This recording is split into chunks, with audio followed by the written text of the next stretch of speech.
திராவிட ஓ, இயக்க அவங்க தமிழர் பேரவையினர்களுக்கே தெரியும். இது எனக்கு அவங்க கேட்க தகவல் கிடையாது. அப்ப அந்த தகவல் அந்த குழுவுல இருக்கிறவங்களும் தெரியும். அவங்க வாட்ஸ்அப் குழு வச்சு நடத்திட்டு இருக்காங்க. அப்புறம் ஏதாவது எல்லாம் அந்த அமைப்பு சார்ந்து இருக்கிறவங்க எல்லாம் வாட்ஸ்அப் குழுல இருப்பாங்க. சுபவி அமைப்புல இருக்கிறவங்க அனைவரும் ஓவியா பெரியாரியவாதி ஓவியா அமைப்புல இருப்பாங்க.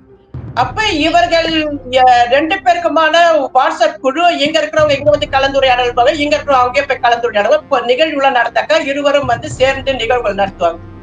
இதுல தலைமை பண்புகளை இருப்பவர்கள் ஒருவர் பெண் பெரியாரியவாதி ஓவியா. இவர் சுபவி தன்னுடைய அரசியல் பெரியாரியல் தொடர்ந்து நான் ஒரு கருஞ்சட்டைன்னு சொல்லிட்டு நிக்கிற ஒரு தமிழகத்தில் அறியப்படுகிற ஒரு பெரியாரிஸ்டாக தன்னை முன்னிறுத்துகிறார்.